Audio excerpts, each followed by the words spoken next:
أعوذ بالله من الشيطان الرجيم.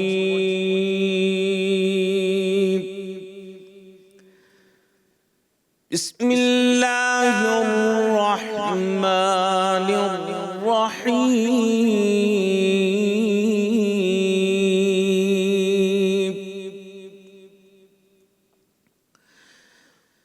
وَإِذْ أَخَذْنَا مِيثَاقَ بَنِي إِسْرَائِيلَ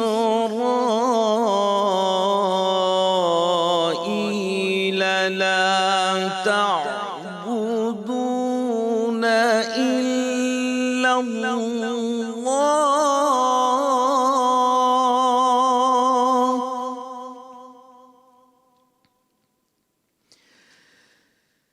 وَبِالْوَالِدَيْنِ إِحْسَانًا وَذِي الْقُرْبَى وَالْيَتَامَى وَالْمَسَاكِينِ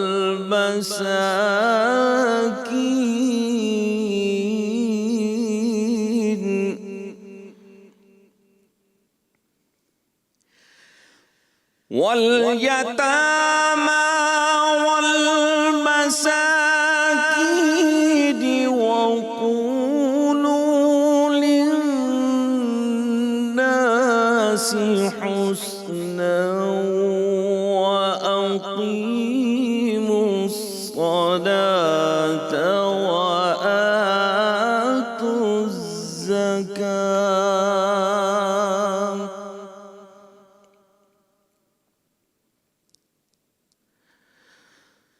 وَقُولُوا لِلنَّاسِ حُسْنًا وَأَقِيمُوا الصَّلَاةَ وَآتُوا الزَّكَاةَ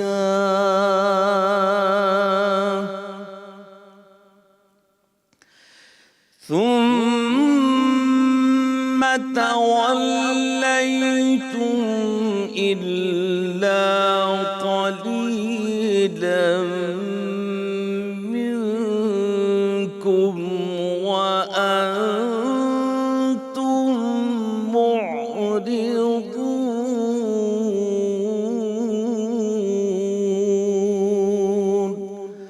صدق اللہ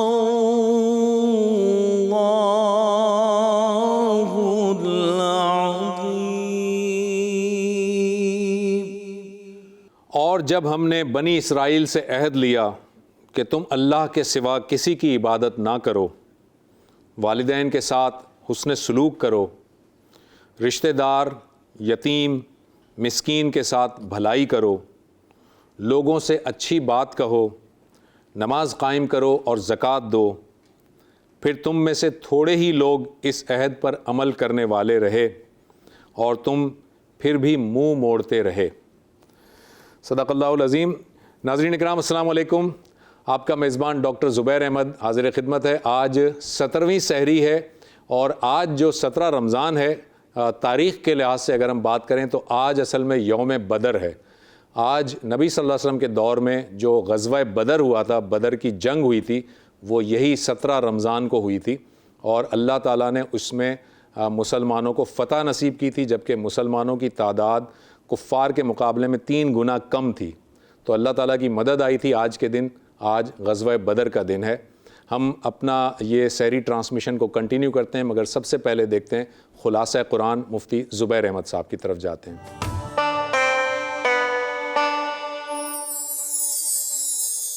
نحمدہ ونصلی علی رسولہ الکریم، اما بعد. پارہ نمبر 17 کا مختصر اور منتخب خلاصہ یہ ہے کہ 17واں پارہ سورہ انبیاء سے شروع ہو رہا ہے. اللہ رب العزت نے اس سورہ کے اندر بطور خاص 17 انبیاء کرام علیہ السلام کا تذکرہ فرمایا. بنیادی طور پر یہ سورت توحید، رسالت اور عقیدہ آخرت کے مضامین پر مشتمل ہے.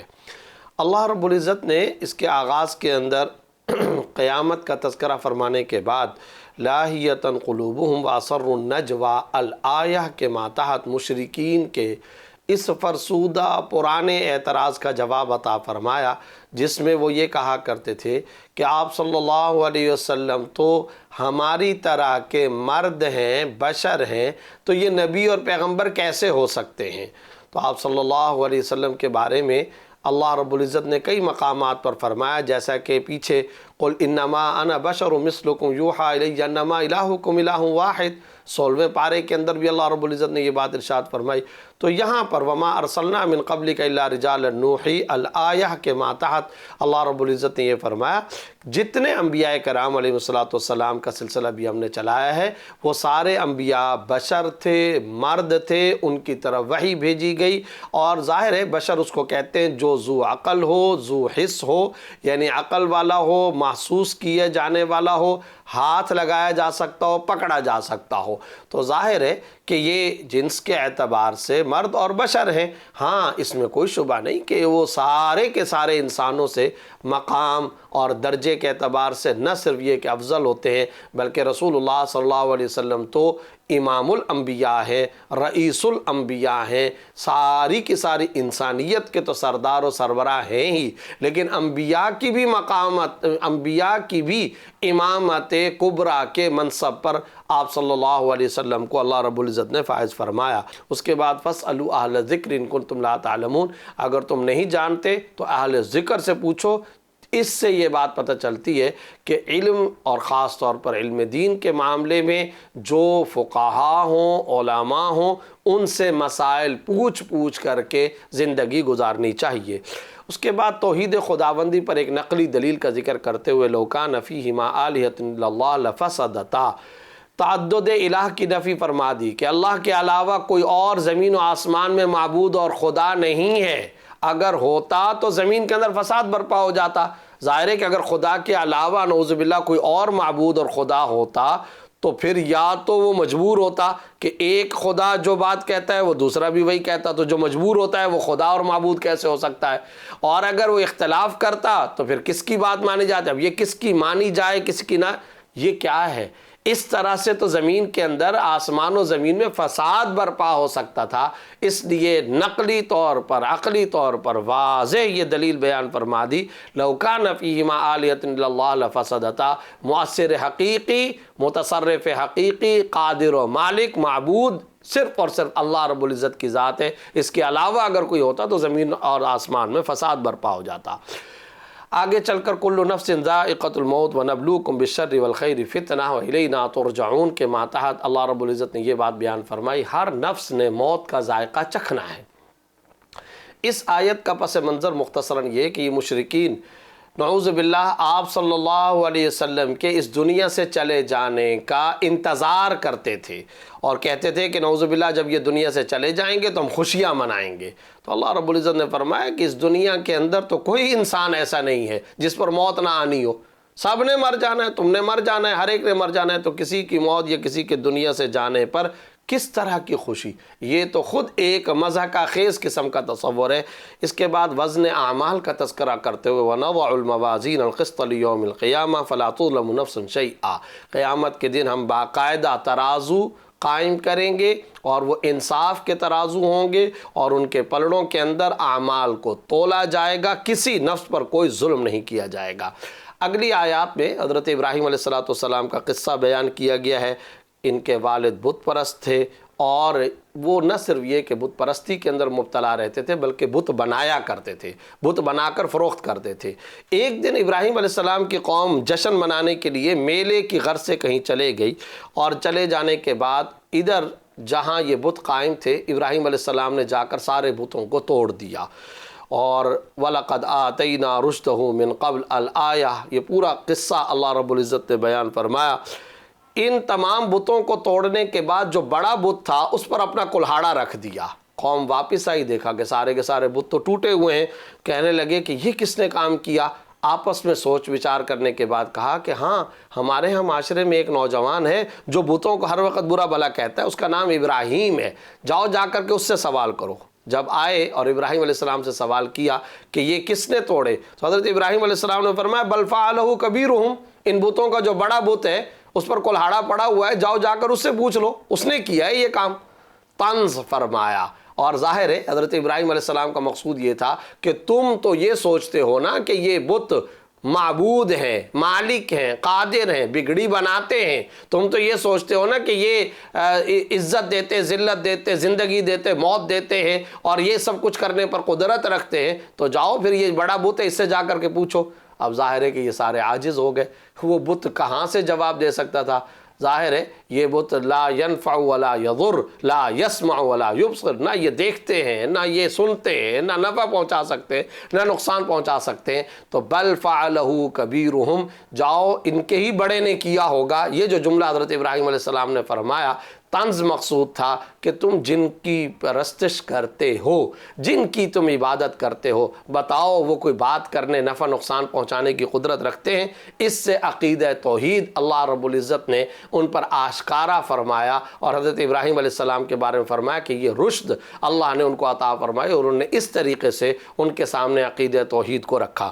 اس کے بعد حضرت داؤد حضرت سلیمان علیہ السلام کا ایک جزوی مسئلے کے اندر اختلافی رائے کا تذکرہ اللہ رب العزت نے فرمایا، وَدَاؤُدَ وَسُلَيْمَانَ إِذْ يَحْكُمَانِ فِي الْحَرْثِ الآیہ۔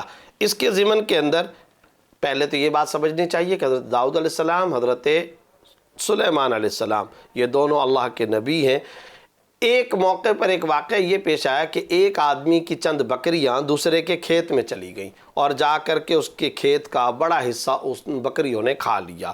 اب یہ دونوں جھگڑا کر کے آئے، تو جب یہ جھگڑا کر کے آئے تو ہوا یہ کہ حضرت داؤد علیہ السلام سے پوچھا گیا، تو حضرت داؤد علیہ السلام نے پوچھا کہ یہ جو کھیت ہے جس کی فصل کو تباہ کیا ہے دوسرے کی بکریوں نے، اس کھیت اور فصل کی قیمت کتنی ہے؟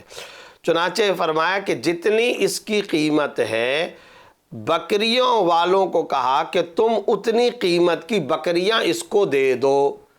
قیمت کا اندازہ لگایا گیا تو پتہ چلا کہ جتنی فصل تباہ ہوئی تھی یہ بکریاں اتنی ہی قیمت کی ہیں۔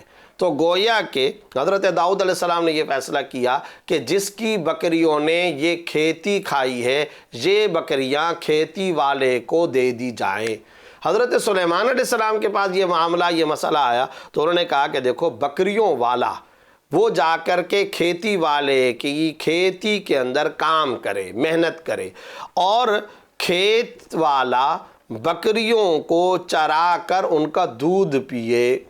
اب جب یہ کھیت اتنا ہو جائے جتنا پہلی سابقہ حالت میں ٹھیک حالت کے اندر تھا، تو اس کے بعد یہ بکریاں بکری والے کو واپس دے دی جائیں، کھیت والے کے پاس یہ کھیت چلا جائے گا۔ اب یہ معاملہ آیا، اللہ رب العزت نے حضرت سلیمان علیہ السلام کے فیصلے کو پسند فرمایا۔ لیکن یہاں یہ بات ذہن کے اندر رکھیں، اس جزوی اختلاف کے ذریعے سے ایک بات ہمیشہ کے لیے علماء، فقہاء اور امت مسلمہ کو بھی یہ سمجھا دی گئی کہ جس مسئلے میں نص نہ ہو، یعنی خدا کا باقاعدہ امر اور حکم نہ آئے، اس میں اہل علم کے درمیان ڈیفرنس آف اوپینین ہو سکتا ہے، اس کو اجتہاد کہا جاتا ہے۔ اور قرآن و سنت کے اصولوں کی روشنی میں جب کوئی اپنی طرف سے اجتہاد کر کے مسئلہ بتاتا ہے، اس میں اگر کوئی اختلاف رائے ہو جائے تو اس میں کوئی مذائقہ نہیں، اس میں کوئی حرج کی بات نہیں، اس میں کوئی برائی کی بات نہیں ہے۔ اس کے بعد حضرت ایوب علیہ السلام کا قصہ، وَأَيُّوبَ إِذْ نَادَى رَبَّهُ أَنِّي مَسَّنِيَ الضُّرُّ وَأَنْتَ أَرْحَمُ الرَّاحِمِينَ۔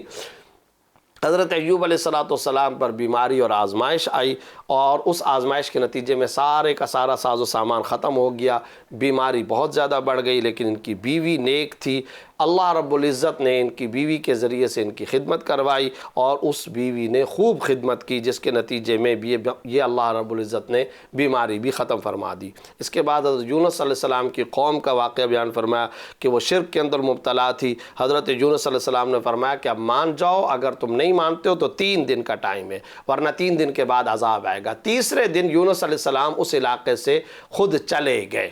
اب قوم جو پیچھے تھی انہوں نے دیکھا کہ آثار شاید اب ظاہر ہو رہے ہیں، گڑ گڑائی، معافی مانگی۔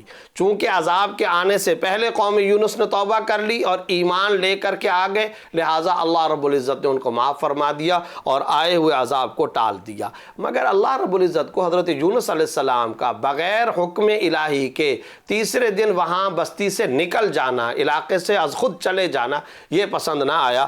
عتاب نازل ہوا اس کے نتیجے میں، اور پھر ایک مچھلی نے حضرت یونس علیہ السلام کو نگل لیا. چند دن تک مچھلی کے پیٹ میں رہے، لیکن پھر وہاں رہتے ہوئے یہ دعا مانگی، لا الہ الا انت سبحانک انی کنت من الظالمین. اللہ رب العزت نے اس دعا کو قبول فرمایا اور اس مچھلی نے باقاعدہ منہ سے حضرت یونس علیہ السلام کو باہر نکال دیا. صحیح سالم حضرت یونس علیہ السلام باہر تشریف لے آئے.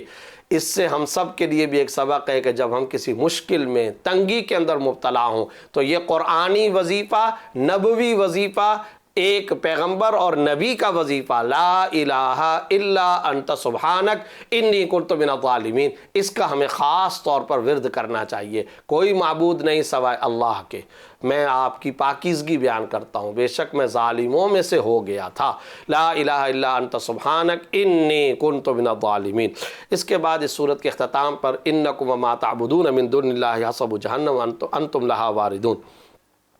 اللہ رب العزت فرما رہے ہیں مشرکین سے کہ تم جس کی اللہ کے علاوہ عبادت کرتے ہو، تم اور وہ جن کی تم عبادت کرتے ہو خدا کے ساتھ شریک ٹھہراتے ہو، یہ جہنم کا ایندھن بنیں گے اور یہ جہنم کے اندر ڈالے جائیں گے. لیکن اب یہاں ایک سوال پیدا ہوتا تھا کہ بعض لوگوں نے تو حضرت عزیر علیہ السلام کی بھی عبادت کی ہے، عیسیٰ علیہ السلام کی بھی عبادت کی ہے، تو کیا ان کے ساتھ یہ معاملہ ہوگا؟ تو اگلی آیت میں اس کا جواب دے دیا، ان الذین سبقت لہم منا الحسنی اولئک عنہا مبعدون، کہ جن کے بارے میں پہلے سے فیصلہ کر لیا گیا کہ ان کے ساتھ نیکی کا، خیر کا فیصلہ ہوگا، خیر کا انجام ہوگا، وہ اس سے مستثنا ہیں. ظاہر ہے حضرت عزیر علیہ السلام یا حضرت عیسیٰ علیہ السلام یہ اللہ کے پیغمبر ہیں، ان کے ساتھ خیر ہی کا معاملہ اللہ کی طرف سے طے کیا گیا ہے. آخر میں وما ارسلناک الا رحمت للعالمین، آپ صلی اللہ علیہ وسلم کی پورے جہانوں کے لیے رحمت ہونے کی صفت کو بیان کیا گیا کہ ہم نے آپ کو نہیں بھیجا مگر تمام جہانوں کے لیے رحمت بنا کر. اس کے بعد سورہ حج کا آغاز ہو رہا ہے. یا ایھا الناس اتقوا ربکم ان زلزلۃ الساعۃ الآیہ. اللہ رب العزت نے فرمایا کہ قیامت کی ہولناکی کس قسم کی ہوگی جب دودھ پلانے والی عورت دودھ پلانا بھول جائے گی اور بچے کو ایک طرف کر دے گی، اور لوگوں کی جو خواتین ہیں ان کی پریگننسی گر جائے گی، حمل گر جائیں گے، لوگ نشے کے اندر ہو جائیں گے، ایک طرح سے گویا نشے کے اندر ادھر ادھر سر ٹکرا رہے ہوں گے. خدا کا عذاب بڑا سخت ہوگا. یہ تذکرہ قیامت کا فرمانے کے بعد آگے اللہ رب العزت نے بعث بعد الموت، یعنی مرنے کے بعد دوبارہ اٹھائے جانے کو خاص طور پر ایک زبردست پیرائے کے اندر اور اسلوب کے اندر بیان فرمایا. اگر تم لوگ اس بارے میں شک کے اندر ہو کہ دوبارہ موت کے بعد تمہیں کیسے زندہ کیا جائے گا اور کیسے اٹھایا جائے گا، تو اب اللہ رب العزت فرما رہے ہیں تمہیں غور کرنا چاہیے کہ تمہیں پہلے سے بنایا کیسے گیا. مٹی بنائی گئی اور مٹی کے ذریعے سے تمہاری پیدائش ہوئی. کس طرح، کس معنی کر کہ مٹی، پھر اس کے اندر اللہ نے غذا اور خوراک کے لیے درخت اور پودے، گندم، چیزیں یہ پیدا کی، اور پھر غذا اور خوراک کے بعد جب مرد وہ غذا اور خوراک کھاتے ہیں تو اس سے اللہ رب العزت باڈی اور جسم کے اندر نطفہ پیدا کرتے ہیں. وہ نطفہ مرد کی پیٹھ سے ماں کے رحم کے اندر منتقل ہو جاتا ہے، اور پھر اس کے نتیجے میں کیا ہوتا ہے؟ اولاً خون بنتا ہے، اس کے بعد لوتھڑا بنتا ہے، پھر اس کے بعد بوٹی بنتی ہے، پھر اس کے بعد ہڈی بنتی ہے. ان تمام مراحل سے گزارنے کے بعد اللہ رب العزت ماں کے پیٹ سے باہر بچے کو برآمد فرماتے ہیں.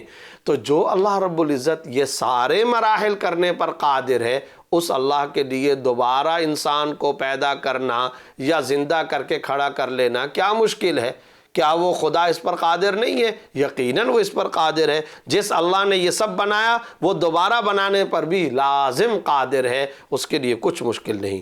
وَمِنَ النَّاسِ مَن يَعْبُدُ اللَّهَ عَلَى حَرْفٍ الآیہ کے ضمن میں اللہ رب العزت نے یہ بات ارشاد فرمائی کہ کچھ وہ لوگ جو دنیا کے لیے ایمان لائے تھے، یعنی ان کا مقصد یہ تھا کہ ہم ایمان لے آئیں اور اس کے ذریعے سے دنیا مال و متاع حاصل کر لیں، بعد میں کیا ہوا؟ جب ان کو دنیا نہیں ملی، مال و متاع نہیں ملا، تو وہ ایمان سے پھر گئے۔ اللہ رب العزت نے فرمایا انہوں نے اپنا دونوں نقصان کیے، دونوں نقصان، یعنی دنیا کا بھی نقصان کیا اور آخرت کا بھی نقصان کیا۔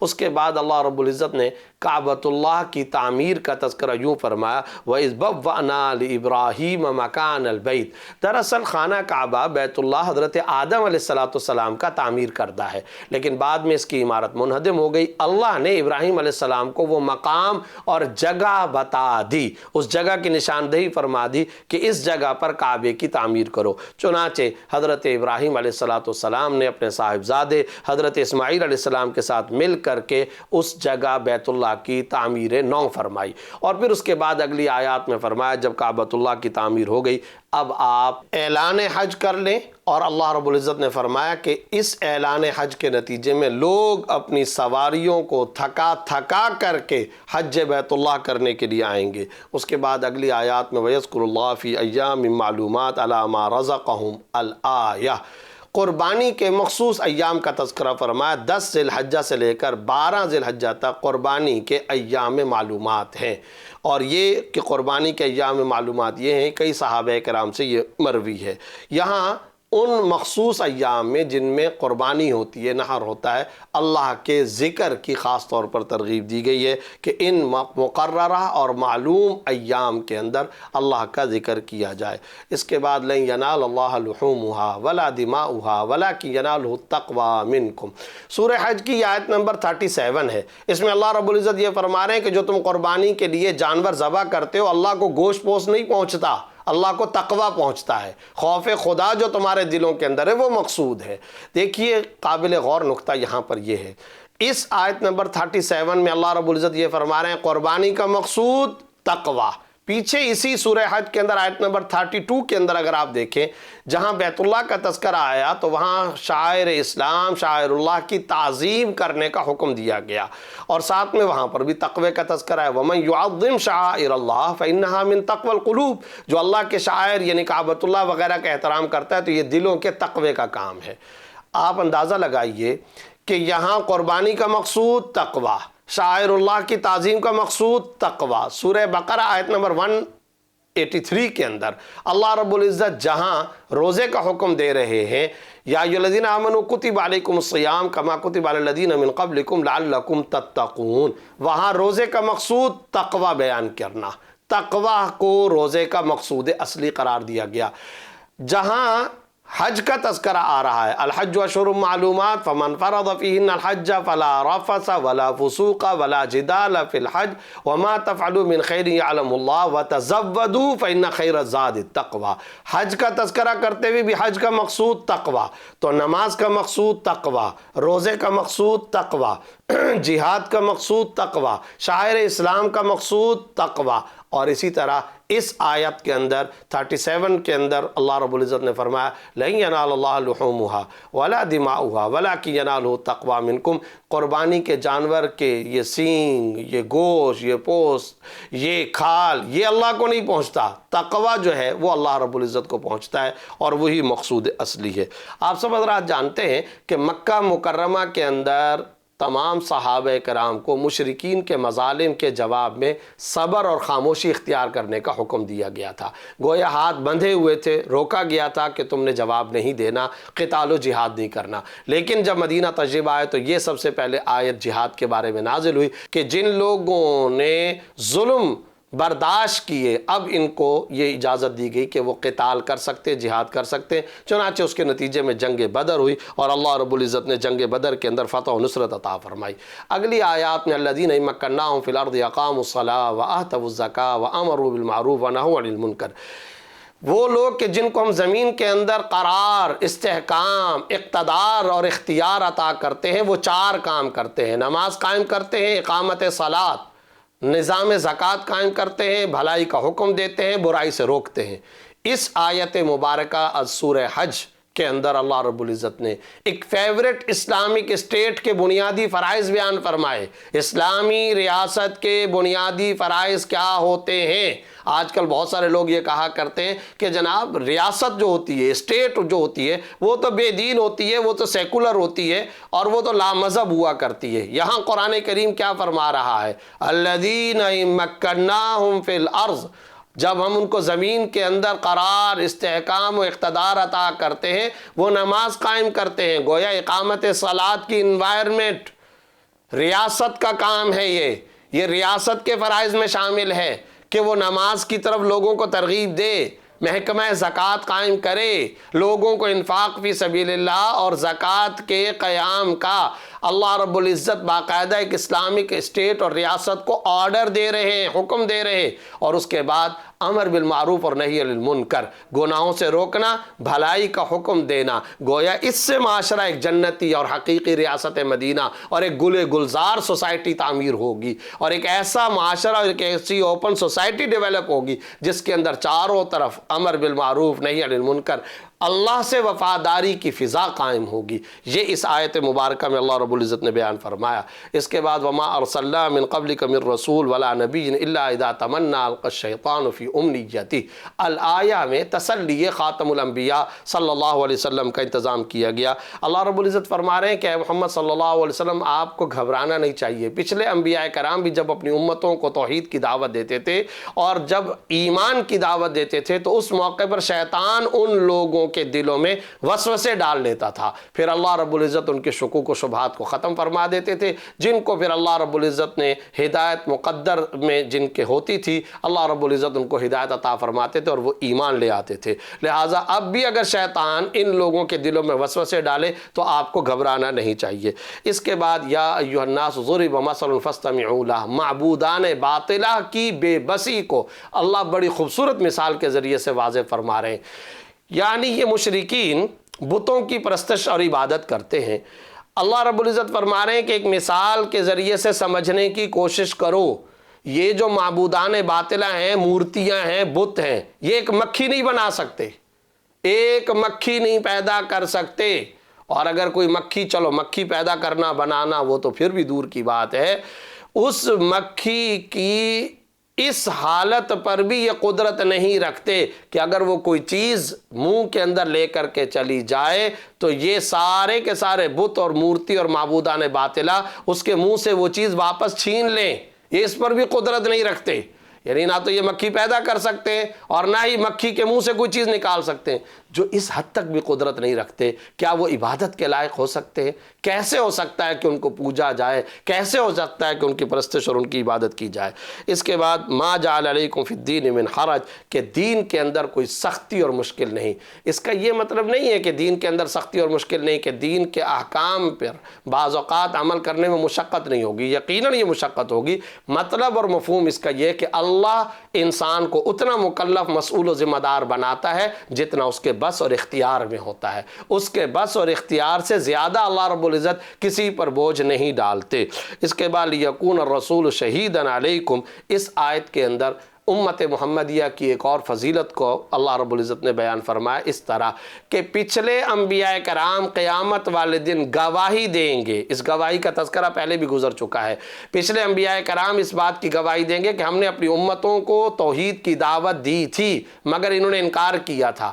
اب یہ امتیں انکار کریں گی، نہیں ہمیں تو انبیاء کرام نے دعوت نہیں دی تھی، سابقہ اور گزشتہ انبیاء نے دعوت نہیں دی تھی۔ اس موقع پر یہ امت محمدیہ آگے آئے گی اور یہ باقاعدہ ان انبیاء کرام کی تصدیق کرے گی اور کہے گی کہ ہاں ہم گواہی دیتے ہیں اس بات کی۔ آپ صلی اللہ علیہ وسلم بھی گواہی دیں گے، پیچھے اس کا تذکرہ گزر چکا، یہ امت بھی گواہی دے گی کہ یہ انبیاء کرام سچ کہتے ہیں، انہوں نے ایمان کی باقاعدہ دعوت دی تھی۔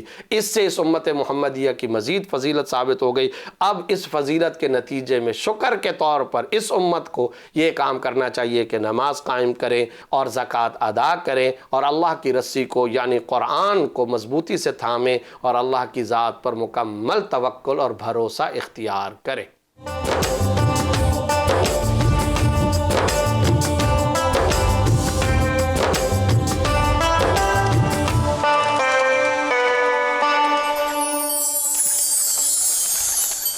ڈاکٹر ریحان احمد صاحب کی یہ خصوصیت ہے کہ وہ قرآن کو پڑھتے ہیں اور قرآن کے سمجھانے کے لیے وہ دنیا سے مثالیں نکال کر دکھاتے ہیں اور بہت عمدہ اور بہت آسان سی مثالوں سے سمجھاتے ہیں کہ اللہ تعالیٰ کا پیغام کیا ہے۔ تو چلتے ہیں اگلے سیگمنٹ کی جانب جس کا نام ہے قرآن اور دنیا، جو ہمارے سامنے پیش کریں گے ڈاکٹر ریحان احمد۔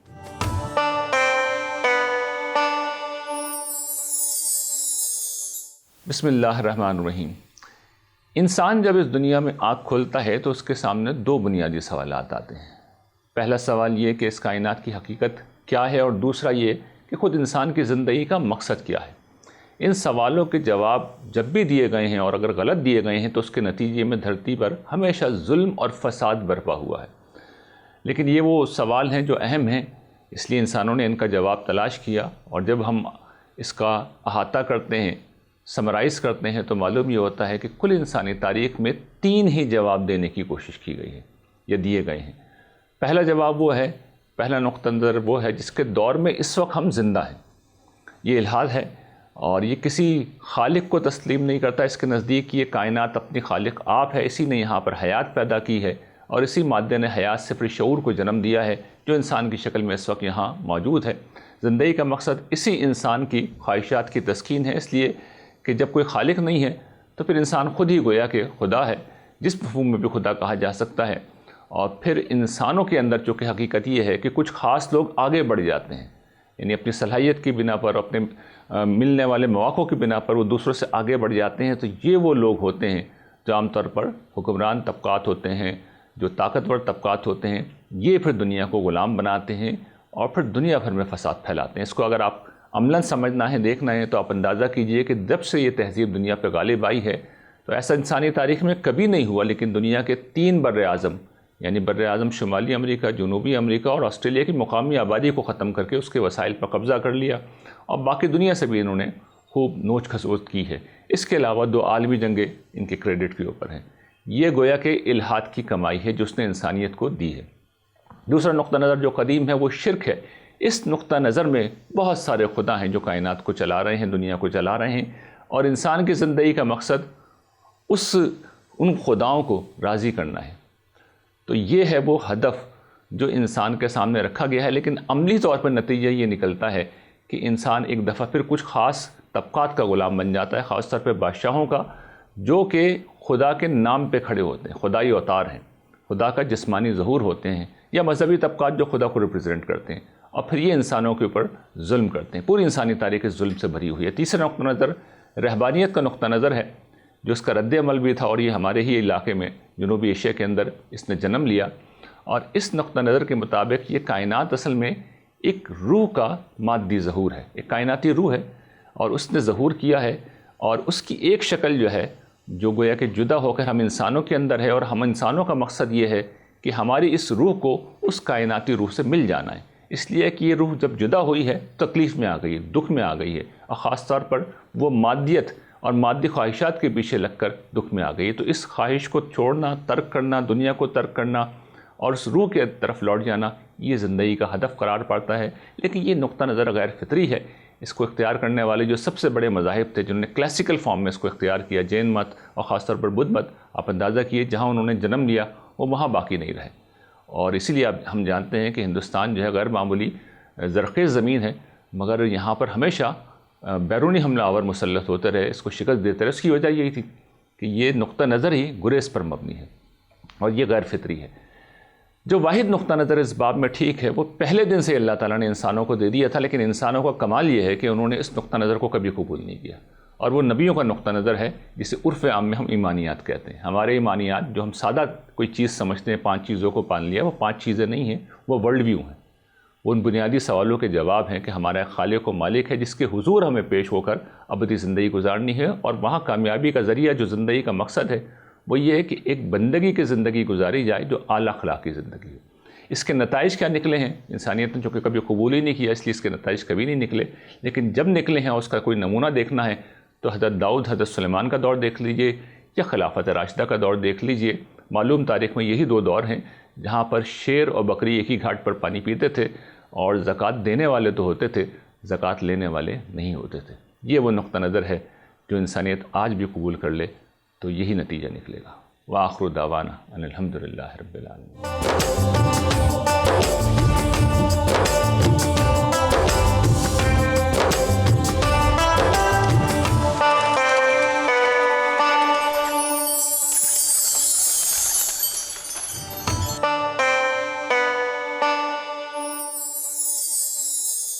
بسم اللہ الرحمن الرحیم۔ السلام علیکم۔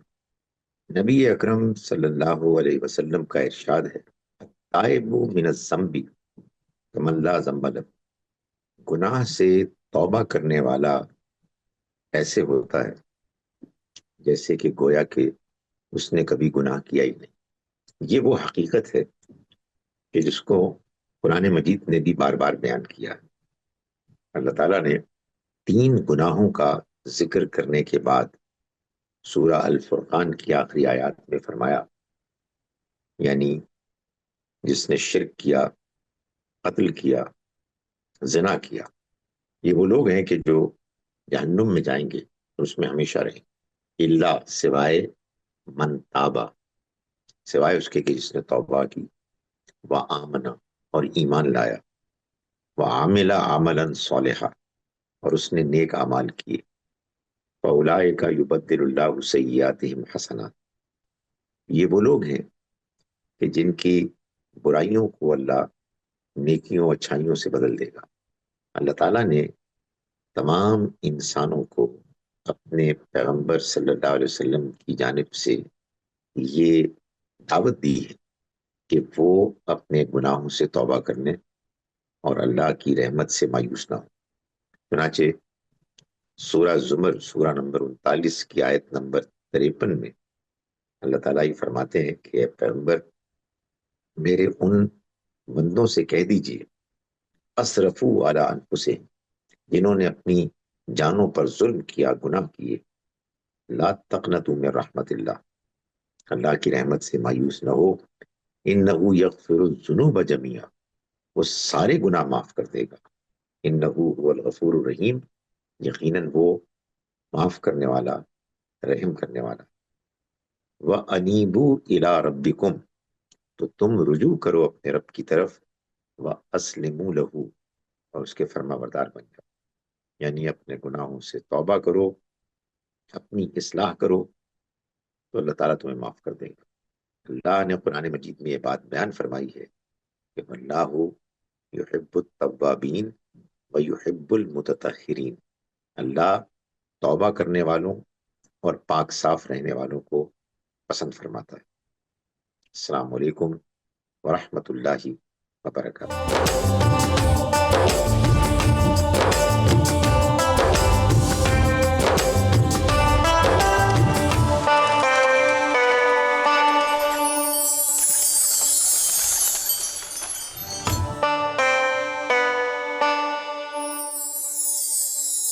جی ناظرین، ہم قصص الانبیاء میں آپ کو خوش آمدید کہتے ہیں۔ آج 17ویں سحری ہے اور ہم قصص الانبیاء میں حضرت موسیٰ علیہ السلام اور حضرت ہارون علیہ السلام کے واقعات آپ کے سامنے رکھ رہے ہیں۔ کل ہم نے اس کا حصہ اول پیش کیا تھا اور اس حصے اول میں ہم نے یہ دیکھا تھا کہ حضرت موسیٰ علیہ السلام حضرت شعیب علیہ السلام سے رخصت ہوتے ہیں اور اپنی بیوی کو لے کر مدین سے اب جانا چاہ رہے ہوتے ہیں مصر کی جانب۔ تو آپ جب مصر کی طرف ٹریول کرتے ہیں تو راستے میں کوہ طور کے پاس بہت شدید سردی ہوتی ہے، رات کا وقت ہوتا ہے اور کافی ٹھنڈ کی وجہ سے آپ وہاں پر ایک جگہ پر پڑاؤ کرتے ہیں اور آپ دیکھتے ہیں کہ کہیں کوئی آگ کا انتظام ہو جائے کیونکہ شدید سردی تھی۔ تو آپ نے دیکھا کہ کوہ طور پر بہت اوپر پہاڑ کی چوٹی پر آپ کو کچھ آگ سی نظر آئی، اور وہ آگ جو آپ کو نظر آتی ہے، آپ اپنی بیوی سے کہتے ہیں کہ تم یہاں پر ٹھہرو اور میں اوپر جاتا ہوں، ہو سکتا ہے کہ مجھے کوئی راستہ مل جائے اور ہو سکتا ہے کہ میں آگ بھی لے آؤں ساتھ۔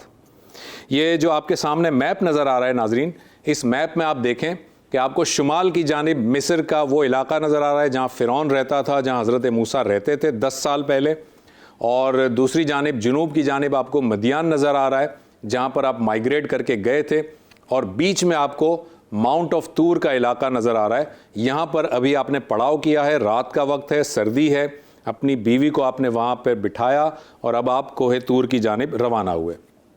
جب آپ چوٹی پر پہنچے تو آپ نے بڑا عجیب سا منظر دیکھا. آپ نے دیکھا کہ ایک درخت ہے اور اس درخت میں سے اصل میں ایک طرح سے آگ یا روشنی نکل رہی ہے, اور وہ درخت ہرا بھرا ہے, اور اس میں جو روشنی ہے وہ ایسی روشنی ہے جو آپ نے اس سے پہلے کبھی نہیں دیکھی تھی. اسے نہ آگ کہا جا سکتا ہے نہ روشنی کہا جا سکتا ہے. بہت ہی عجیب سا درخت تھا جس میں سے چمک پیدا ہو رہی تھی. آپ پہلے گھبرائے اور پیچھے ہٹے. جیسے ہی آپ پیچھے ہٹتے تھے تو وہ درخت آگے آ جاتا تھا, جب آپ آگے جاتے تھے تو وہ درخت پیچھے ہٹ جاتا تھا.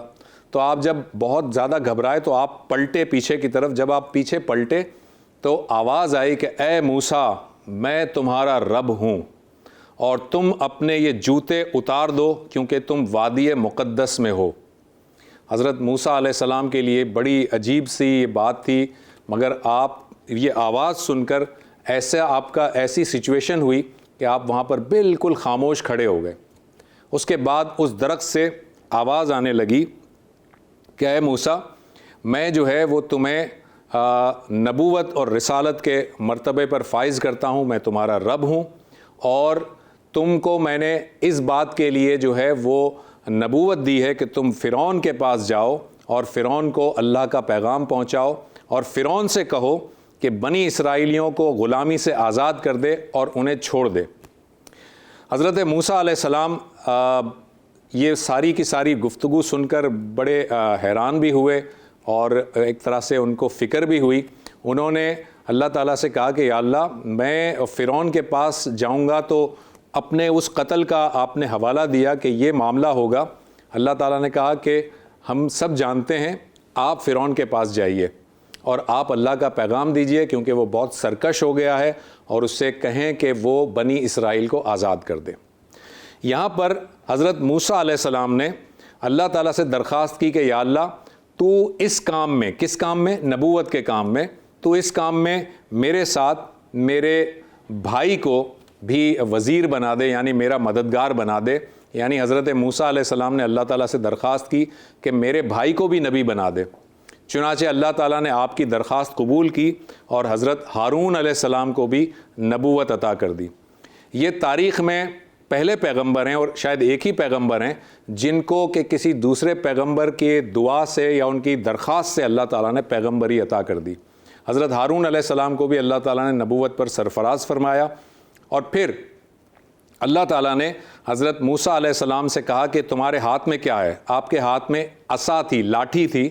آپ نے کہا کہ یہ میرے ہاتھ میں لاٹھی ہے جس سے میں درختوں کے پتے جھاڑتا ہوں اور بکریوں کو چراتا ہوں. تو اللہ تعالیٰ نے کہا کہ اس کو زمین پر پھینک دیجئے. آپ نے اسے لاٹھی کو زمین پر پھینکا تو وہ لاٹھی جو ہے وہ بہت بڑا سانپ بن گئی, اور حضرت موسیٰ سے اللہ تعالیٰ نے کہا کہ آپ گھبرائیے مت, اس کی دم پکڑ لیجئے. جب آپ نے اس کی دم پکڑی تو یہ دوبارہ سے لاٹھی بن گئی. پھر اللہ تعالیٰ نے کہا کہ آپ اپنا دایاں ہاتھ اپنے بغل کے اندر ڈالیں اور اسے باہر نکالیں. جب آپ نے ایسا کیا تو آپ کے ہاتھ کی روشنی ایسی تھی جیسے سورج, چمکتا ہوا سورج ہے. اللہ تعالیٰ نے کہا کہ اے موسیٰ, ہم آپ کو یہ 2 نشانیاں دیتے ہیں, یعنی یہ 2 معجزات دیتے ہیں, اور یہ 2 معجزات لے کر آپ فرعون کے دربار میں جائیے. ناظرین, یہ آپ کو میں پکچر دکھا رہا ہوں. یہ پکچر وہ درخت ہے جو کہ کوہ طور پر آج بھی موجود ہے. یہاں پر یہ درخت آپ دیکھ سکتے ہیں کہ ہرا بھرا درخت ہے, اور اسی درخت کے بارے میں روایت میں آتا ہے کہ یہی وہ درخت ہے جس پر اللہ تعالیٰ نے تجلی کی تھی اور اللہ تعالیٰ نے حضرت موسیٰ علیہ السلام سے کلام کیا تھا. یہ دوسری پکچر دیکھیے. یہ دوسری پکچر بھی اسی درخت کا ایک ڈیفرنٹ اینگل ہے, اور یہ درخت جو ہے یہ سینائی جو ڈیزرٹ ہے وہاں پر ماؤنٹ طور کے پاس موجود ہے. اور اس درخت کے لیے اب ایک بہت بڑی خانقاہ بن گئی ہے. یہ خانقاہ ہے جو تیسری تصویر میں آپ کو نظر آ رہی ہے. یعنی اس خانقاہ کے اندر اصل میں یہ درخت ہے جہاں پر مسلمز, جیوز, کرسچنز سب لوگ جاتے ہیں, اور یہاں پر وہ اپنی عبادت بھی کرتے ہیں اور اس درخت کی زیارت بھی کرتے ہیں.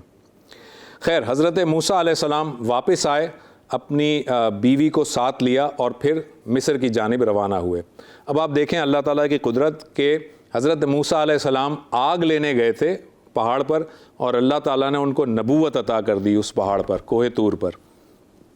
حضرت موسیٰ علیہ السلام جب مصر کی جانب روانہ ہوئے تو چونکہ حضرت ہارون علیہ السلام کو بھی اللہ تعالیٰ نے اب نبوت پر سرفراز کر دیا تھا، لہٰذا حضرت ہارون علیہ السلام کو اللہ تعالیٰ نے وحی کے ذریعے بتا دیا کہ آپ کے بھائی حضرت موسیٰ تشریف لا رہے ہیں۔ چنانچہ جیسے ہی آپ مصر پہنچے، آپ کے بھائی حضرت ہارون نے آپ کا استقبال کیا اور آپ کو گھر لے آئے۔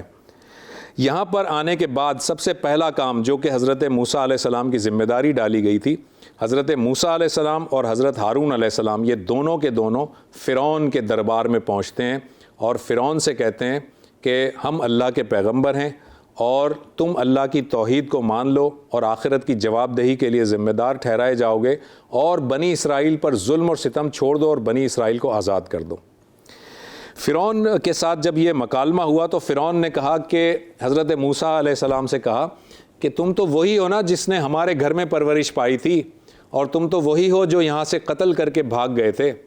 تو حضرت موسیٰ علیہ السلام نے کہا کہ ہاں میں وہی ہوں، اور یہ قتل میں نے دانستہ نہیں کیا تھا بلکہ یہ ایک غلطی تھی۔ بہرحال فرعون نے کہا کہ میں تمہاری بات کیوں مانوں اور میں کیسے یقین کر لوں کہ تم اللہ کے پیغمبر ہو۔ تو حضرت موسیٰ علیہ السلام نے اپنی لاٹھی فرعون کے دربار میں پھینکی اور وہ لاٹھی سانپ بن گئی، اور اس کے بعد آپ نے اسے پکڑا تو وہ دوبارہ لاٹھی بن گئی۔ فرعون نے یہ معجزہ دیکھنے کے بعد کہا کہ اچھا تو تم بہت بڑے جادوگر ہو، اگر ایسا ہے تو میرے اس علاقے میں، میرے اس ملک میں جتنے جادوگر ہیں ان کے ساتھ میں تمہارا مقابلہ کرواتا ہوں، تاکہ پتہ چل جائے کہ تم بڑے جادوگر ہو یا میرے ساتھ جو لوگ ہیں وہ بڑے جادوگر ہیں۔ چنانچہ یہ طے پایا کہ جو ان قبطیوں کا ایک تہوار ہوا کرتا تھا، جو ایک طرح سے کہہ لیجئے کہ ان کی عید کا تہوار تھا، اس تہوار کے دن فرعون نے اعلان کر دیا کہ تمام کے تمام لوگ دربار کے سامنے میدان میں حاضر ہوں، اور بہت بڑے بڑے جادوگروں کو بلوایا گیا، اور وہ جادوگر وہاں پر جب آئے تو حضرت موسیٰ علیہ السلام کے ساتھ ان کا مقابلہ کروایا گیا۔ یہ جو جادوگر تھے یہ ان کو فرعون نے لالچ دیا کہ اگر تم موسیٰ کے اس چال میں کامیاب ہو گئے اور موسیٰ کو تم نے شکست دے دی تو تم کو میں دربار میں بڑی خاص پوزیشن عطا کروں گا۔ چنانچہ یہ تمام کے تمام جادوگر جو ہے وہ تیار تھے حضرت موسیٰ اور حضرت ہارون علیہ السلام کا مقابلہ کرنے کے لیے۔ جب یہ دربار میں یہ سارا آمنے سامنے آئے تو حضرت موسیٰ علیہ السلام نے جادوگروں سے کہا کہ پہلے تم اپنی چال چلو۔ چنانچہ ان جادوگروں نے اپنی اپنی لاٹھیاں اور رسیاں پھینکیں۔ جب وہ لاٹھیاں اور رسیاں پھینکیں تو وہ سب کے سب سانپ بن گئے، اور سانپ بننے کے بعد وہ حضرت موسیٰ علیہ السلام کی طرف دوڑے، جس سے کہ حضرت موسیٰ علیہ السلام تھوڑے سے گھبرائے، لیکن اللہ تعالیٰ نے وحی کی کہ اے موسیٰ مت گھبرائیے، اپنی لاٹھی پھینکیے۔ تو آپ نے اپنی لاٹھی پھینکی اور آپ کی لاٹھی ایک بہت بڑا اژدہا بن گیا جس نے ان تمام سانپوں کو نگل لیا، اور اس کے بعد حضرت موسیٰ نے دوبارہ وہ لاٹھی اٹھا لی، جس پر جو وہ جادوگر جو تھے وہ سمجھ گئے کہ حضرت موسیٰ علیہ السلام کی یہ جو چال تھی یہ کوئی جادو نہیں تھا، یہ یقیناً کوئی بہت بڑا معجزہ تھا۔ لہٰذا وہ تمام کے تمام جادوگروں نے حضرت موسیٰ علیہ السلام پر ایمان کا اعلان کیا، اور انہوں نے کہا کہ ہم موسیٰ اور ہارون کے رب پر ایمان لاتے ہیں۔ یہ جادوگروں کا جو ایمان لانا تھا یہ فرعون کو بہت زیادہ غصے میں لے آیا، اور فرعون نے کہا کہ تم نے ایسی بات کس طرح کہہ دی میرے پوچھے بغیر، میرے حکم کے بغیر، اور اگر تم اپنی اس بات سے باز نہیں آئے تو میں تمہیں بڑی تکلیف کے ساتھ قتل کروا دوں گا، تمہیں مخالف سمتوں سے کٹوا دوں گا، یعنی تمہارا ایک دایاں ہاتھ اور بایاں پاؤں جو ہے وہ کٹوا دوں گا اور پھر تمہیں سولی پہ لٹکا دوں گا۔ لیکن یہ ہے کہ وہ جو جادوگر تھے انہوں نے چونکہ حق دیکھ لیا تھا، وہ جادوگر باز نہیں آئے۔ انہوں نے فرعون سے کہا کہ تیرا جو جی چاہتا ہے کر لے، لیکن ہم موسیٰ اور ہارون کے رب پر ایمان لے آئے ہیں۔ بہرحال فرعون نے ان تمام جادوگروں کو تو قتل کر دیا، لیکن حضرت موسیٰ علیہ السلام پر ایمان نہیں لایا۔ حضرت موسیٰ علیہ السلام جو ہے وہ بار بار تنبیہ کرتے رہے کہ تم اگر ایمان نہیں لاؤ گے تو تم اللہ کے عذاب کے پھیرے میں آ جاؤ گے، مگر وہ نہیں مانا۔ چنانچہ پے در پے اللہ تعالیٰ نے مختلف عذاب، چھوٹے چھوٹی جو نشانیاں ہیں وہ بھیجیں۔ مثال کے طور پر قحط سالی یا پھلوں میں کمی، باغات کے اندر نقصان، طوفان، ٹڈی دل کا حملہ، یہ جو ٹڈیاں ہوتی ہیں وہ پورے کے پورے دل سمیت حملہ کرتی ہیں، اسی طرح جوئیں، اسی طرح مینڈک، اور اسی طرح خون کا عذاب۔ یہ جو عذاب آتے گئے اس میں ایسا ہوتا تھا کہ جیسے قحط سالی ہو گئی تو فرعون جو ہے وہ موسیٰ کو بلاتا تھا اور موسیٰ علیہ السلام سے کہتا تھا کہ میں تمہارے رب پر ایمان لے آتا ہوں مگر تم دعا کرو کہ قحط سالی ختم ہو جائے۔ حضرت موسیٰ دعا فرماتے تھے، قحط سالی ختم ہو جاتی تھی، فرعون پھر اپنی بات سے پھر جاتا تھا۔ اس کے بعد ایک دوسرا عذاب آتا تھا، مینڈک کا عذاب مثال کے طور پر، تو ہر طرف مینڈک ہی مینڈک ہوتے تھے، ہر جگہ مینڈک ہوتے تھے اور اتنے زیادہ ہوتے تھے کہ لوگ پریشان ہو جاتے تھے۔ پھر فرعون جو ہے وہ بلاتا تھا کہ آپ اللہ سے دعا کریں، یہ عذاب ٹل جاتا تھا، پھر وہ اپنی بات سے پھر جاتا تھا، اور اس طرح کرتے کرتے 6-7 عذاب جو ہے وہ اس فرعون کو اللہ تعالیٰ نے دکھائے، ایک طرح سے نشانیاں دکھائیں، لیکن فرعون جو ہے وہ اس کے باوجود حضرت موسیٰ علیہ السلام پر ایمان نہیں لایا۔ چنانچہ پھر اللہ تعالیٰ نے حضرت موسیٰ علیہ السلام کو حکم دیا، ایک دن خاص مقرر کر دیا اور کہا کہ آپ اور ہارون علیہ السلام اپنی تمام بنی اسرائیل کے جو لوگ ہیں، جو کہ تقریباً 6 لاکھ کے قریب ہیں، ان سب کو لے کر آپ یہاں سے فرار ہو جائیں، یہاں سے نکل جائیں، یعنی مصر کو چھوڑ دیں اور فلسطین کی جانب چلے جائیں۔ لہٰذا حضرت موسیٰ علیہ السلام نے اپنی قوم کے تمام لوگوں کو خفیہ طور پر بتا دیا کہ فلاں تاریخ کو ہم یہاں سے نکل جائیں گے، رات کے وقت اپنا سارا سامان جو بھی قیمتی چیزیں ہیں وہ ساتھ رکھ لو، اور رات کے وقت خاموشی سے تمام کے تمام لوگ یہاں سے نکلیں گے مصر سے اور فلسطین کی جانب جائیں گے۔ ناظرین، یہ جو واقعہ ہے اس کو ایکسوڈس کہا جاتا ہے، اور یہ بڑا مشہور واقعہ ہے جس کو خروج کہا جاتا ہے۔ اردو میں خروج کہا جاتا ہے، انگلش میں ایکسوڈس کہا جاتا ہے، اور اس ایکسوڈس کے اندر تقریباً 6 لاکھ بنی اسرائیل کے لوگ، جس میں بچے بھی تھے، بوڑھے بھی تھے، عورتیں بھی تھیں، جوان بھی تھے، اور اس 6 لاکھ لوگوں کے لشکر کو لیڈ کر رہے تھے حضرت موسیٰ علیہ السلام اور حضرت ہارون علیہ السلام۔ یہ رات کے وقت بنی اسرائیلی وہاں سے نکلے، مصر سے نکلے، اور یہ اس طرف جانے لگے، یعنی کہ صحرا کی طرف جانے لگے، اور بیچ میں ریڈ سی آتا تھا، تو ریڈ سی کو کراس کرنا تھا۔ تو یہاں پر آپ کو ایک میپ میں دکھا رہا ہوں، یہ میپ ہے جہاں سے حضرت موسیٰ علیہ السلام اپنی قوم کے ساتھ اس ریڈ سی کو کراس کر کے، دیکھیں وہاں پر سینائی ڈیزرٹ ہے، سینائی ڈیزرٹ کے اندر آپ پہنچتے ہیں، یہ اس میپ میں آپ کو نظر آ رہا ہے۔ اب کیا ہوتا ہے کہ جب یہ پورا کا پورا 6 لاکھ کا لشکر جب جاتا ہے، رات کو نکلتا ہے، صبح بالکل جب صبح طلوع ہو رہی ہوتی ہے تو فرعون کے جو لوگ ہیں، سپاہی ہیں، انہیں معلوم ہوتا ہے کہ بستی پوری خالی ہے اور سارے کے سارے بنی اسرائیلی غائب ہیں۔ یہ بات پھیل جاتی ہے اور فرعون تک پہنچتی ہے، اور فرعون کو پتہ چلتا ہے کہ سارے کے سارے یہاں سے فرار ہو گئے ہیں۔ تو فرعون اپنی لشکر تیار کرتا ہے، اپنی فوج تیار کرتا ہے اور ان بنی اسرائیلیوں کا پیچھا کرتا ہے۔ اب ذرا غور سے سنیے، اب کیا ہوتا ہے کہ یہ بنی اسرائیلی آگے جا رہے ہیں، 6 لاکھ، جس میں عورتیں بھی ہیں، بچے بھی ہیں، سامنے ریڈ سی آ جاتا ہے، یعنی کہ سمندر آ جاتا ہے، پیچھے سے فرعون کا لشکر آ رہا ہے جس میں کوئی عورتیں نہیں ہیں بلکہ سپاہی ہیں۔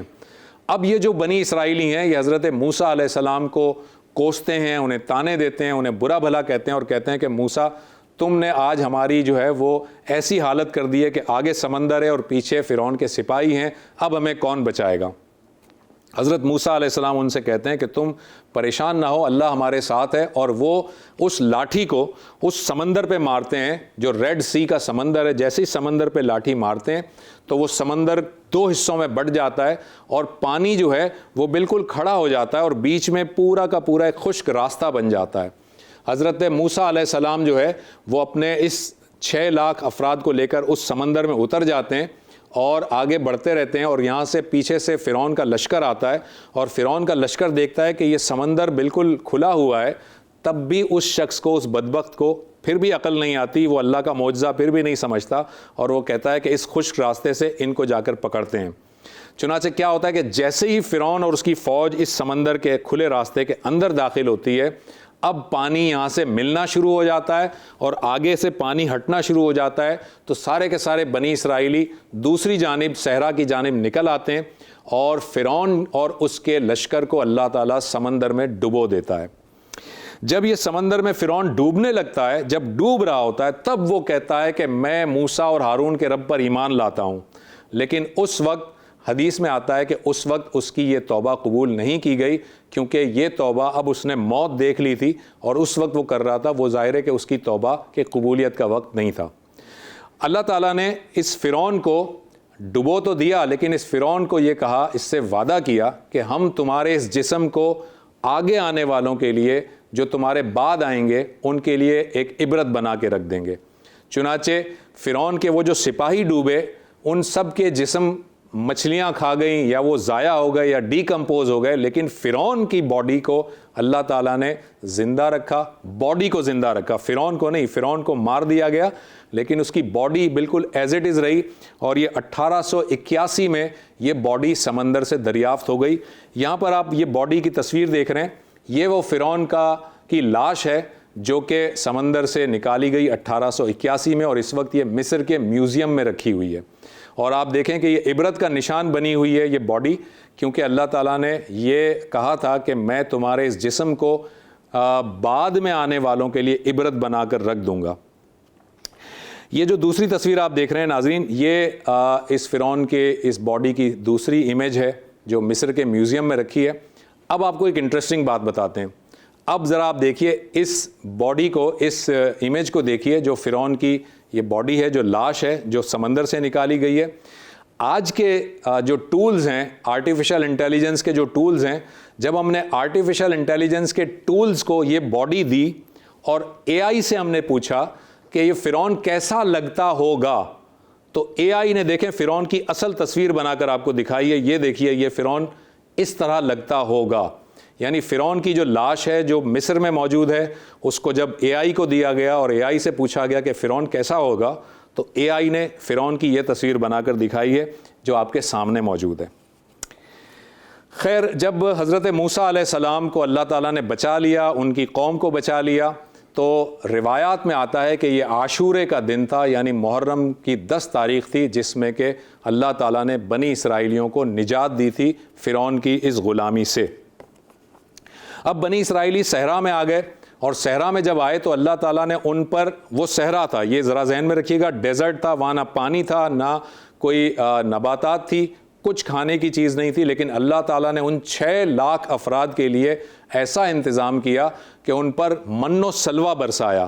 من و سلوہ کیا ہے؟ من ایک قسم کا دانہ ہوتا ہے جو برستا تھا روزانہ صبح، اور اس کو وہ بھگو کر آٹے کی طرح گوندھ لیا کرتے تھے، اس کی روٹی بنا سکتے تھے۔ اور سلوہ ایک پرندہ ہوتا تھا جو ہزاروں کی تعداد میں وہاں پر آتا تھا، اور وہ بنی اسرائیلی اس پرندے کو پکڑتے تھے، اس کا گوشت بھون کر کھایا کرتے تھے۔ تو اللہ تعالیٰ نے مفت میں انہیں من و سلوہ دیا۔ اس کے ساتھ ساتھ پینے کا پانی وہاں نہیں تھا، صحرا تھا، تو حضرت موسیٰ علیہ السلام نے وہاں پر اپنا عصا مارا، تو جب عصا مارا تو وہاں سے 12 چشمے پھوٹ پڑے، اور حضرت موسیٰ علیہ السلام نے کہا کہ وہ 12 بنی اسرائیلیوں کے قبیلے تھے۔ آپ کو پتہ ہے یہ 12 قبیلے تھے کیونکہ حضرت یعقوب کے 12 بیٹے تھے، تو 12 بنی اسرائیلیوں کے جو قبیلے تھے، ان 12 قبیلوں کے لیے الگ الگ چشمہ حضرت موسیٰ علیہ السلام نے مقرر کر دیا کہ ہر ایک قبیلے کا اور ہر قوم کا الگ الگ چشمہ ہے، وہاں سے وہ پانی پی سکتے ہیں۔ پانی ٹھنڈا اور شیریں پانی تھا جو اس ڈیزرٹ کے اندر اللہ تعالیٰ نے پیدا کیا ان لوگوں کے لیے۔ وہ 12 چشمے اب تو نایاب ہو گئے ہیں، اب نہیں ملتے، لیکن ان میں سے 2 چشمے ایسے ہیں جو کہ آج بھی موجود ہیں، وہاں سے آج بھی پانی نکلتا ہے۔ یہ پکچر آپ دیکھیے، یہ ایک چشمہ ہے، یہاں پر آپ کو کچھ درخت نظر آ رہے ہیں اور اس کے ساتھ ایک کنواں سا نظر آ رہا ہے۔ یہ ایک چشمہ ہے جس میں آج بھی پانی نکل رہا ہے، اور اس کے بارے میں کہا جاتا ہے کہ وہ 12 چشموں میں سے ایک چشمہ یہ ہے۔ دوسری جو ہے آپ کو پکچر دکھاتے ہیں، یہ فلسطین کے اندر ہے، جس پہ اب ایک عمارت سی بنی ہوئی ہے، ایک چشمہ اس کے اندر ہے، اور یہ چشمہ بھی انہی 12 چشموں میں سے ایک چشمہ کہلاتا ہے۔ یہاں تک جو ہے وہ حضرت موسیٰ علیہ السلام نے اس قوم کے اندر یہ ساری نعمتیں اللہ تعالیٰ کی عطا ہوئیں اللہ تعالیٰ کی طرف سے حضرت موسیٰ کی قوم کو۔ اس کے ساتھ ساتھ حضرت موسیٰ کی قوم پر اللہ تعالیٰ نے اتنی مہربانیاں کی کہ دھوپ میں جب دھوپ شدید ہو جاتی تھی تو بادل کا سایہ اللہ تعالیٰ ان کے لیے کر دیتا تھا تاکہ ان کو دھوپ نہ لگے۔ بادل کا سایہ ہوتا تھا، کھانے پینے کی چیزیں مل رہی تھیں، پانی وافر مقدار میں مل رہا تھا، لیکن وہ ناشکرے کے ناشکرے ہی تھے بنی اسرائیل کے لوگ۔ اور پھر اللہ تعالیٰ نے انہیں کہا کہ تم سب کے سب اس فلسطین والے علاقے میں جاؤ، یہ علاقہ میں نے تمہارے لیے رکھا ہے، وہاں پر جاؤ اور وہاں کی قوم کے ساتھ جہاد کرو۔ تو پتہ ہے آپ کو بنی اسرائیلیوں نے کیا کہا حضرت موسیٰ علیہ السلام سے؟ کہا کہ اے موسیٰ، ہم تو جہاد نہیں کریں گے، تم جاؤ اور تمہارا رب جائے اور وہاں سے لڑے، یعنی تم اور تمہارا رب وہاں پر لڑے، اور جب تم لوگوں کو فتح حاصل ہو جائے گی تب ہم آئیں گے۔ تو اللہ تعالیٰ نے ان کی اس ناشکری پر ان کے لیے 40 سال اس ڈیزرٹ میں جو ہے وہ مقرر کر دیے، اور یہ 40 سالوں تک اسی صحرا میں در بدر پھرتے رہے، لیکن اللہ تعالیٰ نے انہیں جو ہے وہ فلسطین کا ملک عطا نہیں کیا۔ یہاں پر ہم اپنے اس دوسرے حصے کو ختم کرتے ہیں۔ قصص الانبیاء میں ابھی حضرت موسیٰ علیہ السلام اور حضرت ہارون علیہ السلام کے واقعات بہت سارے ہیں، اور میں کوشش کروں گا کہ کل اس کا انشاءاللہ تعالیٰ آپ کے سامنے تیسرا اور آخری ایپیسوڈ پیش کروں۔ ایک چھوٹا سا وقفہ لیتے ہیں۔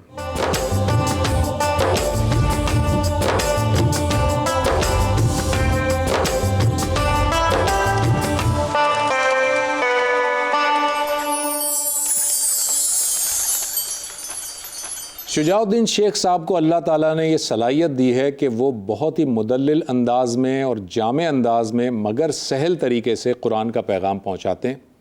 ہم دیکھتے ہیں اگلے سیگمنٹ کو، جس کا نام ہے پیغام رمضان، جو کہ شجاع الدین شیخ صاحب پیش کرتے ہیں۔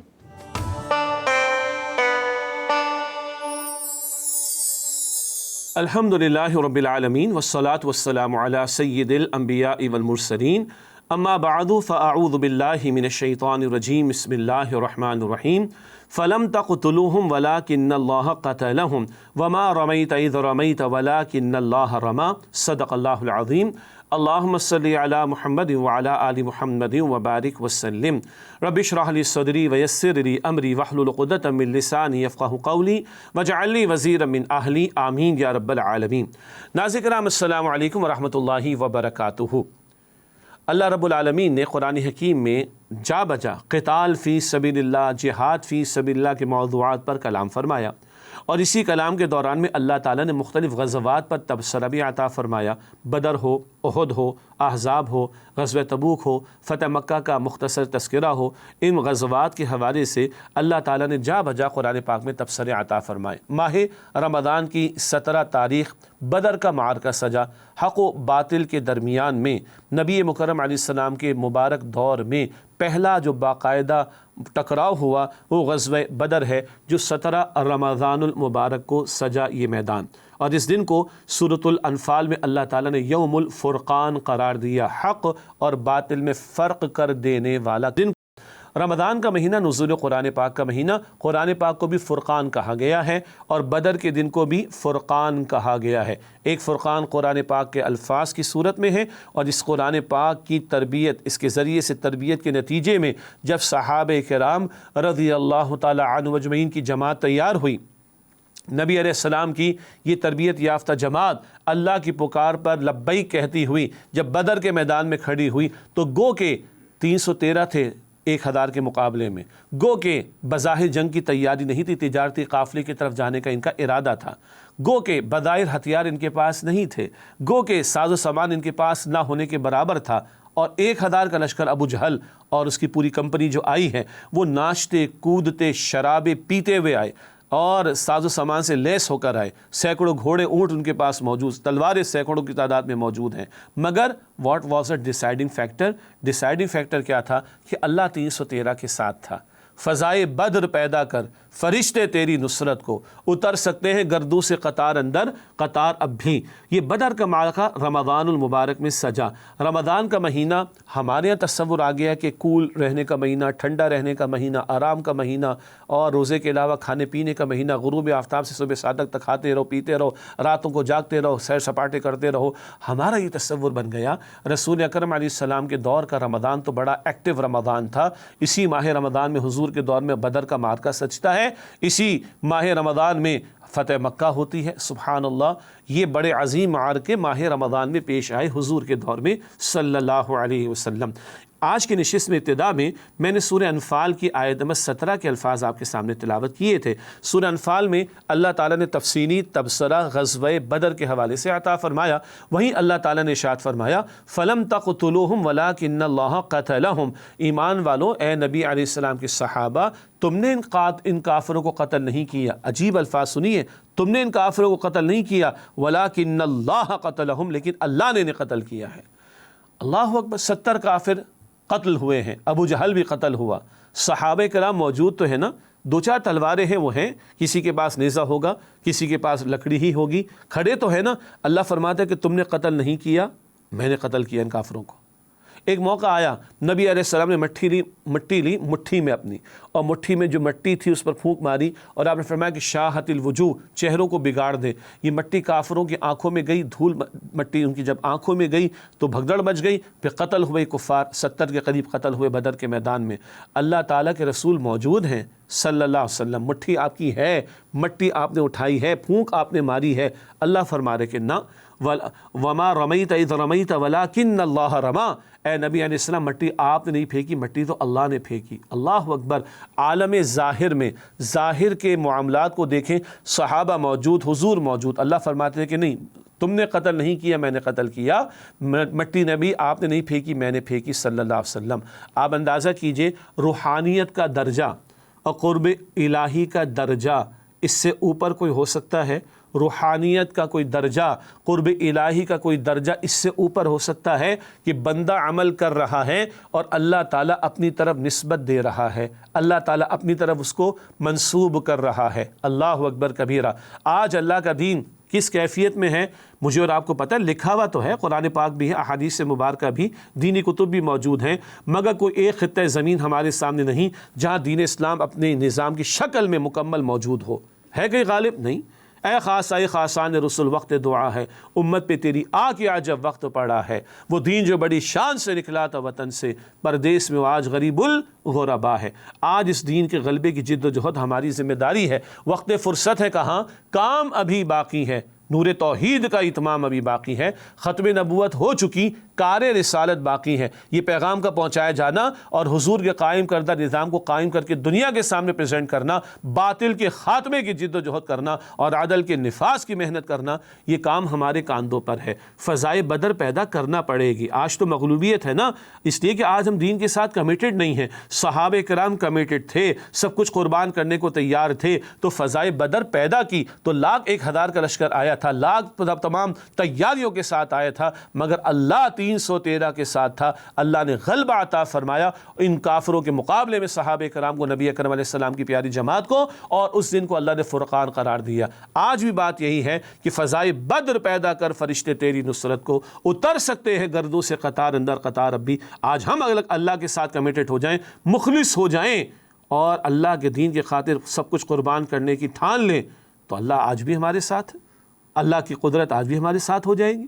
اللہ آج بھی علی کل شیء قدیر ہے، دنیا کے باطلوں اور ظالموں اور جابروں کو مٹانے اور ہٹانے کے لیے اللہ کے پاس خزانوں میں کوئی کمی نہیں ہے، مگر ہم فضائے بدر تو پیدا کریں۔ اللہ ہمیں اس کی توفیق عطا فرمائے، آمین یا رب العالمین۔ وآخر دعوانا ان الحمد للہ رب العالمین، والسلام علیکم ورحمۃ اللہ وبرکاتہ۔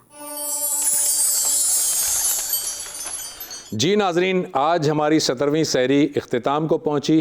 آج کے دن میں نے جیسے کہ کہا تھا اپنے انٹرو میں کہ غزوہ بدر کا دن ہے، اللہ تعالیٰ نے مسلمانوں کو فتح نصیب کی تھی 17 رمضان المبارک کو۔ آج ہم نے آپ کے سامنے قصص میں حضرت موسیٰ علیہ السلام اور حضرت ہارون علیہ السلام کے واقعات کی دوسری ایپیسوڈ پیش کی، اور کل انشاءاللہ تعالیٰ تیسرے حصے کی طرف ہم جائیں گے، اور میں کوشش کروں گا کہ حضرت موسیٰ علیہ السلام کے واقعات جو بھی موجود ہیں وہ کل کے تیسرے حصے میں آپ کے سامنے رکھ دیے جائیں۔ کل تک کے لیے ڈاکٹر زبیر احمد کو اجازت دیجیے، اللہ حافظ۔